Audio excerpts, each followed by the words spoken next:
What is happening, Magnus? So, Trump has issued a warning to ISIS over in Somalia. Let's check this out, see what this is all about. Not even 2 weeks in office, President Trump already scoring another victory for the U.S., this one against ISIS. He ordered a military airstrike against the terrorist group's leaders in Somalia. Damn. President saying in part, quote, "These killers who we found hiding in caves threatened the United States and our allies. The strikes destroyed the caves they live in and killed many terrorists without in any way harming civilians." Foreign policy expert Rebecca Heinrichs joins us now. Good morning, Rebecca. Good morning. All right, so I know Trump prided himself in not starting any new wars when he was in office.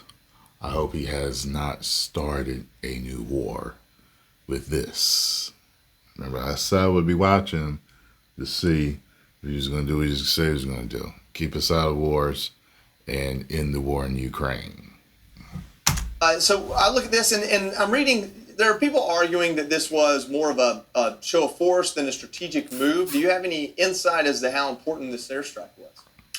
Well, I think it's important because President Trump decided to announce it. He announced that the United States did this. And then he also had a threat for anybody else who would threaten the United States. We will find you, he said, and we will kill you. And if you remember, Joey, during 2017, when President Trump came into office the first time, he designated down the authorities to military commanders to take out ISIS. He increased aerial bombings.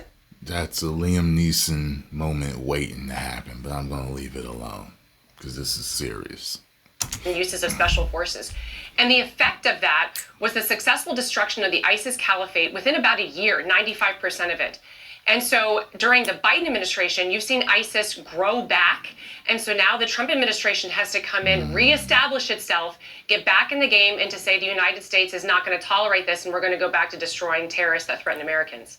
You know, I understand that ISIS as an entity has fingers all over the world, all over the region, in Africa and the Middle East. They don't always get...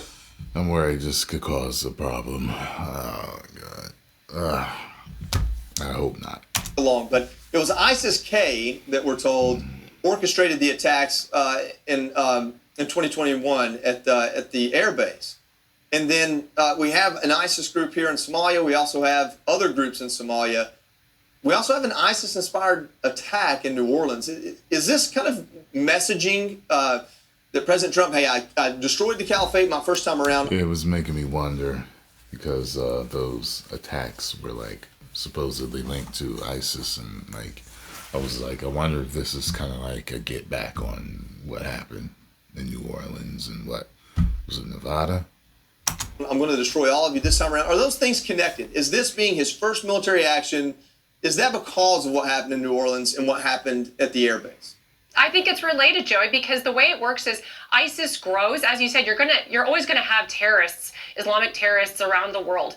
But what the United States can do is to destroy the caliphate, where they actually have essentially basing, where they grow, where they train, and then where they can recruit, because then they get stronger, and then they have more successful recruiting through the internet, because they show, would-be radicals that they're strong. And so the United States needs to destroy those physical caliphates where they exist. You mentioned in Africa, under the Biden administration, Niger and Chad were two countries where the United States was conducting counterterrorism operations, and we were kicked out under the Biden administration, and so it's harder to do.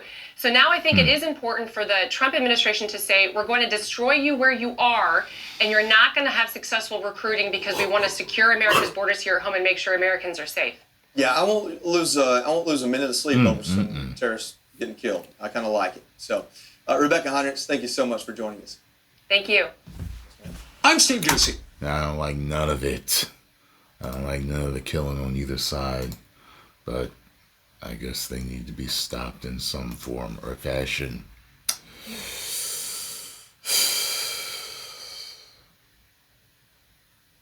I'm thinking right now because I'm like, I feel like we haven't heard much from ISIS in a while.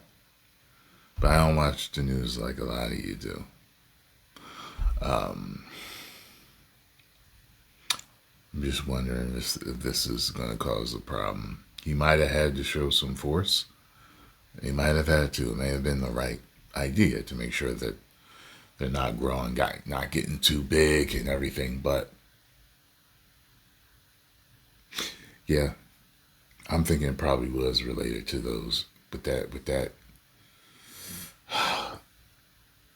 Cybertruck and with the thing in New Orleans. And he's just like, look, let y'all know, I'm not playing. I'm not playing. Do not attack us on our soil anymore in any way. It may have been the right thing to do. We'll see. We'll see.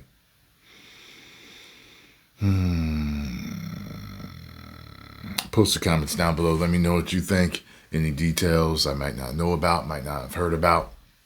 Fill me in on all of this. You think it was the right thing to do? You think it was the wrong thing to do? You think it could start a retaliation? What do you think could happen? Okay? 10 million subscribers. Woo.